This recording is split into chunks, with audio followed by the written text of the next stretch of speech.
Hello and a very warm welcome to all of you. I'm Meha Bhardwaj-Alter and this is Game On. This is where we bring you all the latest, the biggest news stories from the world of sports.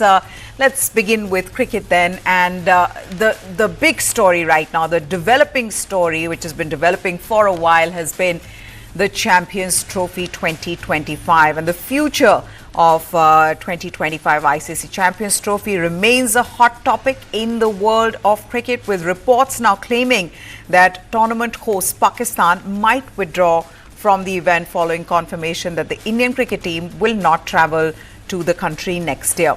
Over the weekend, like Pakistan Cricket Board confirmed that it had received communication from the ICC about the BCCI's decision not to send the Indian cricket team to Pakistan over security concerns and for their matches to be played in the UAE instead. Now, according to a report, the PCB has forwarded the ICC's email to the government of Pakistan for their advice and guidance. Now, this comes on the heels of PCB chief Mohsin Naqvi, who's also Pakistan's interior minister, ruling out the possibility of a hybrid model in which India would play their matches at a neutral venue, such as witnessed during last year's Asia Cup, where Rohit Sharma's team played their games in Sri Lanka. Now, if the PCB maintains its stance with the support of Pakistan's government, then it could be that the Champions Trophy is shifted to a different country, a move that the PCB clearly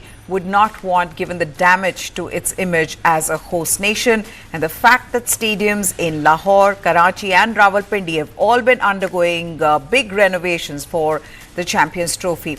With less than 100 days for the tournament to start, reports also suggest that the Pakistan government might ask the PCB to refuse playing India in any ICC or Asian Cricket Council tournaments. Not having India or Pakistan at the Champions Trophy would also significantly impact the broadcast rights deal, which cripples the cricket ecosystem. A crisis seems to be looming, with the PCB firm that it wants a detailed explanation from the ICC regarding the BCCI's claims, while the board awaits further instructions from the Pakistan government. For the record, Pakistan travelled to India for last year's ODI World Cup, whereas no Indian cricket team has visited Pakistan since the 2008 Asia Cup. Since 2012, the two teams have only played each other in ICC or ACC events. So we haven't seen any bilateral series being played between these two countries since 2012. It's only in the ICC or ACC events where India have played Pakistan. And now the question that is on everyone's minds is that what happens with the venue? Will it continue? Will the Champions Trophy be hosted in Pakistan, or will it be moved out, since India are very clear that they are not going to travel to Pakistan? So, a developing story, like I said, and we'll get you all the latest on that. Okay, we move on to the IPL. Now, KL Rahul wants freedom when he plays the next edition of the IPL. The former captain of LSG said the Indian Premier League 2025 will give him the platform to enjoy his cricket and eventually make a comeback into the Indian T20I team. After the 2022 Men's T20 World Cup, Rahul hasn't played for India in the shortest format. Rahul captained Lucknow Super Giants from the IPL 2022 to 2024 seasons, with the team entering playoffs in the 2022 and 23 seasons. He made 1,410 runs, making him the team's leading run getter in 3 seasons before not being retained by the franchise ahead of the 2025 season. Now, Rahul's exit from LSG has left many wondering what were the circumstances of him leaving the team. Was it a personal choice, or had the team released him? Now Rahul has clarified himself that it was his choice to move on.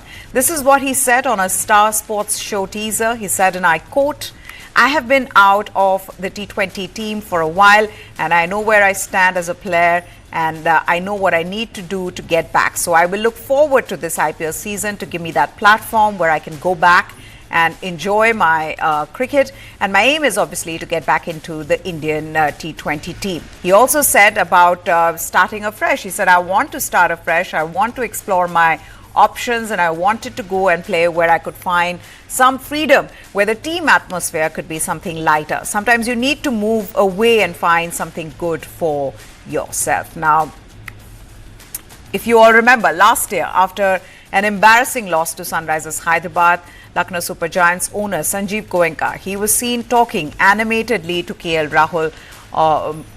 Almost felt like he was being reprimanded by Goenka, and of course it turned out to be a huge deal in the media.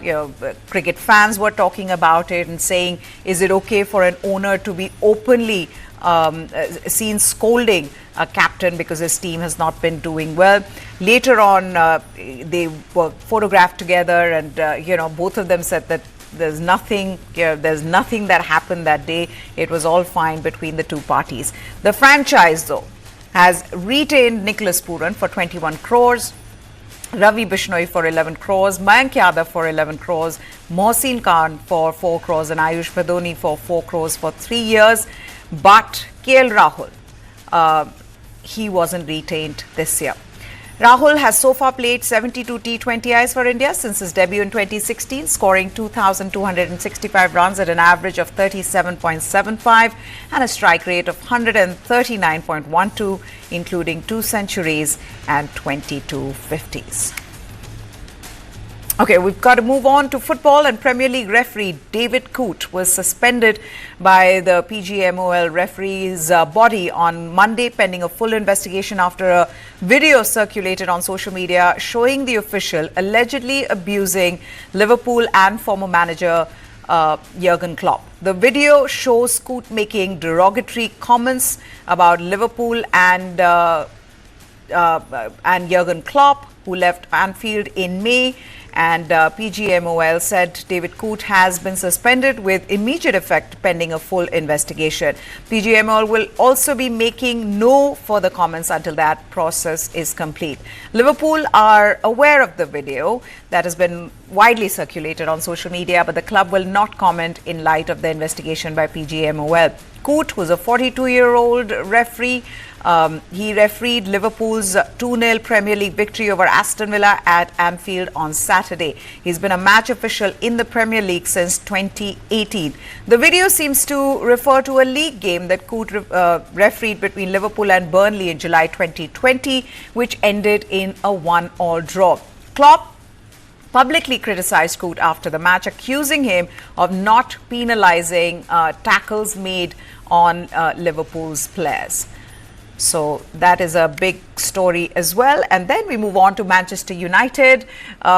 This was a bit heartbreaking for Manchester United fans because they would have wanted former Manchester United player to stay back. Ruud van Nistelrooy's spell at Manchester United has come to an end a day after the Dutchman led the team to 3-0 Premier League victory over Leicester City in his 4th game as interim manager.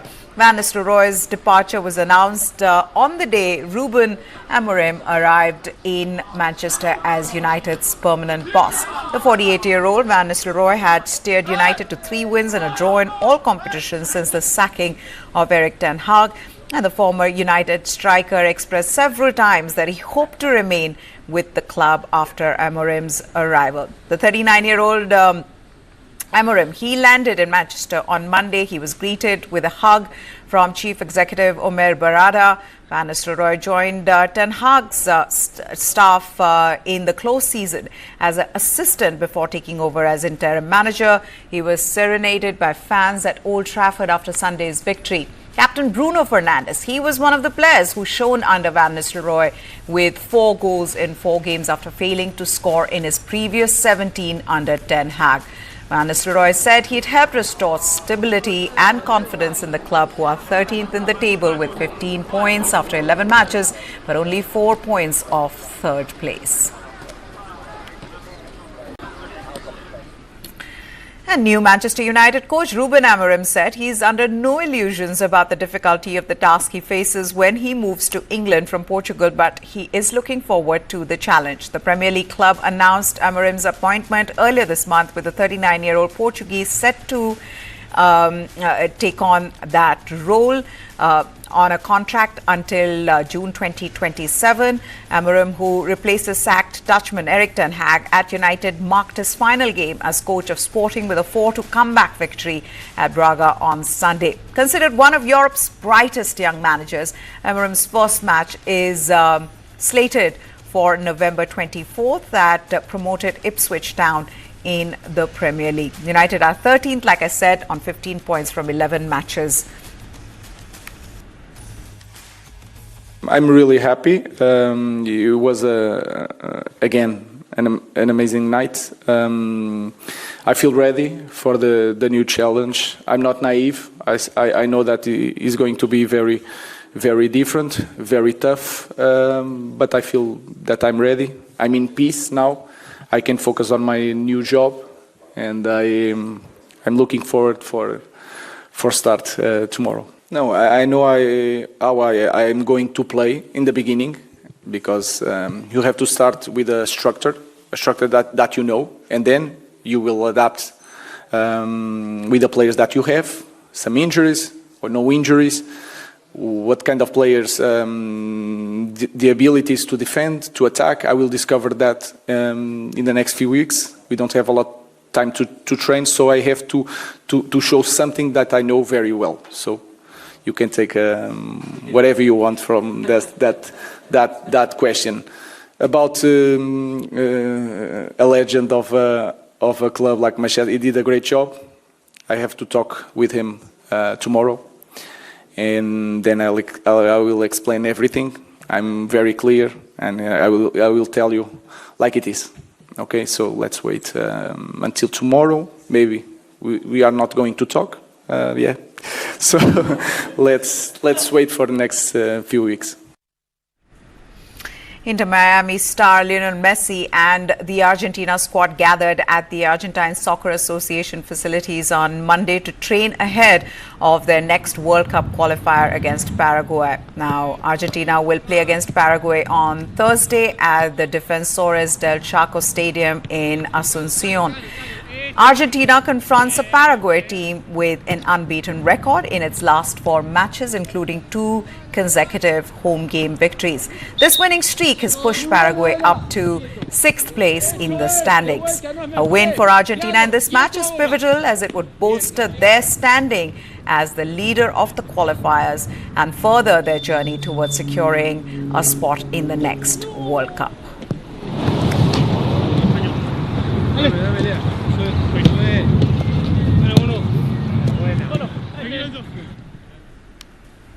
The Europa League match between Turkish club Besiktas and Maccabi Tel Aviv from Israel on November 28th will be contested in a neutral territory in Hungary. UEFA said this on Monday. The match was originally a home game for Istanbul-based Besiktas, but the Turkish government had earlier decided not to host it in Turkey. It will now be played at the Nangyerde Stadium in Debrecen. The match will be held behind closed doors due to a decision by the local Hungarian authorities. At least 5 people were injured during the unrest involving fans of the visiting Maccabi soccer team, who lost 5-0 to Ajax in the Europa League on Thursday.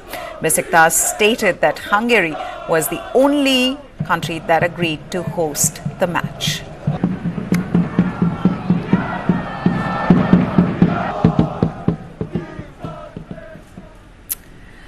On to tennis. Jannik Sinner was presented with the ATP year-end #1 trophy in front of a raucous home crowd in Turin on Monday at the ATP Finals in June.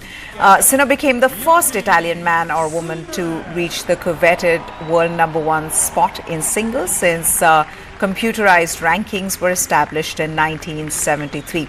The 23-year-old is the 19th player to receive the honor and joined a group of 3 other active players to have done so alongside Novak Djokovic, Rafael Nadal and Carlos Alcaraz. Yes, it's a very exclusive, club being #1 in the world, and I think it's the ultimate goal we have.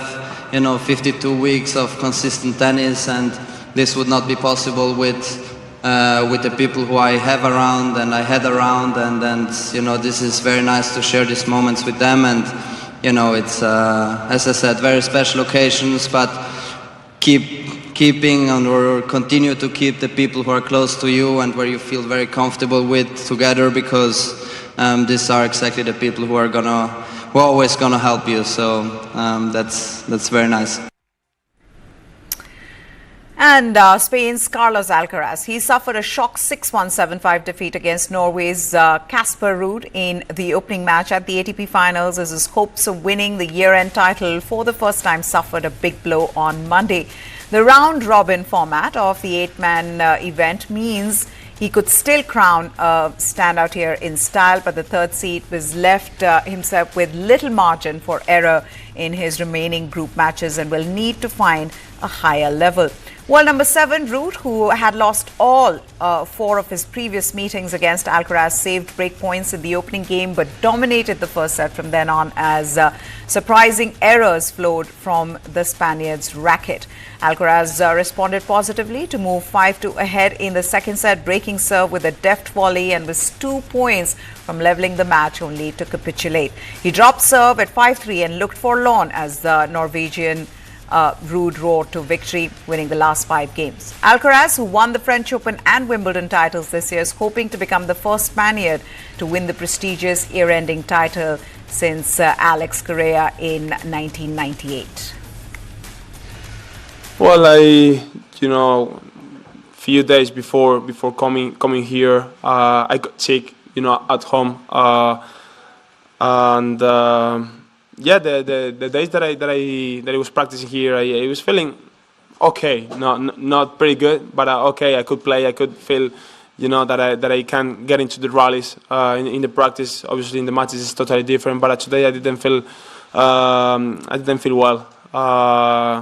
In this morning, I feel uncomfortable, you know, in the stomach, and I couldn't, you know, after long rallies today, I couldn't feel well. So I don't want to, you know, say because I don't want to sound like an excuse. But you know, if I feel bad, I feel bad. But it was what happened today. It's kind of you finish 1 week or you finish a swing and you only have 2 or 3 days off, and then you have to go to other tournaments, to other part of the world. So, you know, since the beginning of the year, you're accumulating, you know, hours, days, and you come into this part of the year tired. So I have to, as I said many times, you know, I think, you know, this year I'm much better than last year, but I have to find, you know, the way to performance and deliver a good tennis, you know, being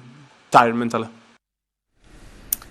All right, this is for all the dancers out there. Popping sensation MT Pop became the first Vietnamese dancer to claim the Red Bull Dance Your Style title after delivering a high-energy performance against French dancer Rubix in the 2024 World Final in Mumbai. Following 145 events in 48 countries, the world's top 16 dancers, they traveled to Mumbai for a chance to compete for the prestigious title. 8 dancers then progressed to Saturday's World Final, which was hosted by South African star Candice Modiselle and iconic Indian dancer Melvin Lewis. More than 5,500 spectators created an incredible atmosphere for the competitors. The dancers competed to unpredictable hits from funk, pop, rock, hip-hop, disco and more, with no panel of judges, no planned choreography and no pre-chosen music. So, absolute freestyle. The competitors needed to flex their skills, musicality and stamina to win the crowd's votes to progress. In the final, it was popping star MT Pop who clinched victory after a dynamic display in an electrifying showdown against French hip-hop dancer Rubix. I have a lot of emotion now, but for me really exciting and really happy for like get it today and tonight. For me, like I know, like a lot of emotion now for me. Really exciting and happy. Yeah. It's high. It's next level because you'll get to see some amazing dancers from the best artists from all over the world, from all over the globe. So, and you know, each one of them have their own unique style, and it's so amazing to see. And the most amazing thing is when the public votes for you, that's a great thing, and you have to show something new. So yes. All right, we've got to wrap this show up, but as we go, this is a very special News9 event being organized in Stuttgart, Germany. The News9 Global Summit. It's a landmark initiative to provide platform to deepen bilateral relations between India and Germany. And TV9 Network, India's largest news network, is hosting the summit from November 21 to 23rd. So you take a look at this. Goodbye. Thanks for watching. There is a big surprise, and that surprise is in no one else but the keynote speaker at the News9 Global Summit. I won't tell you who it is. Take it for yourself.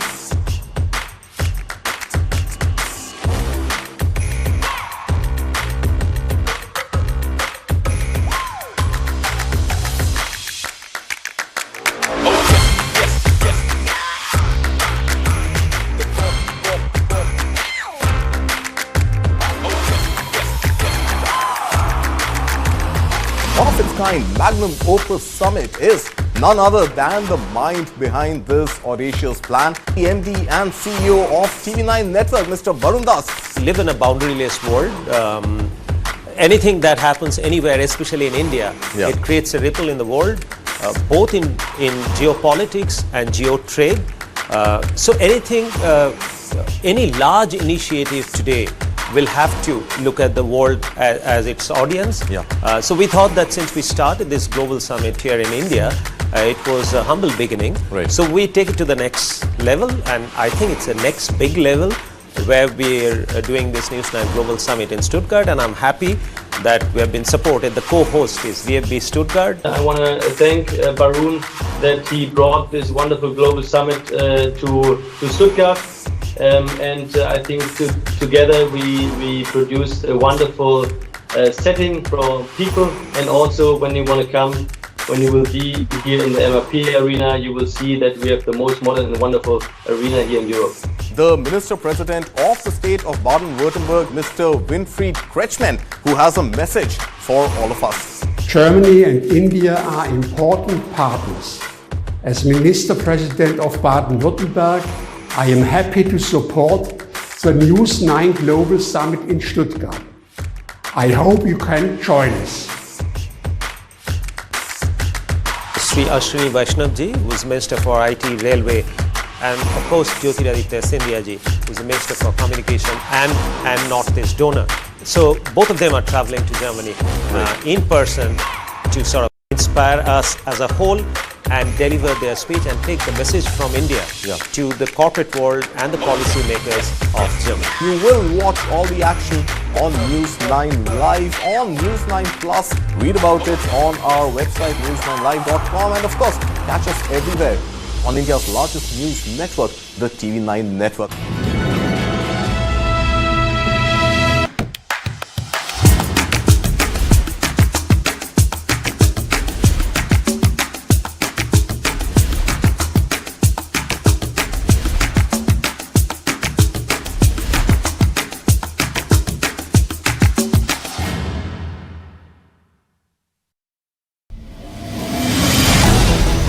Why is the state not looking at putting an embargo on that? As a Telangana person, I will not accept. How do ordinary folks deal with this?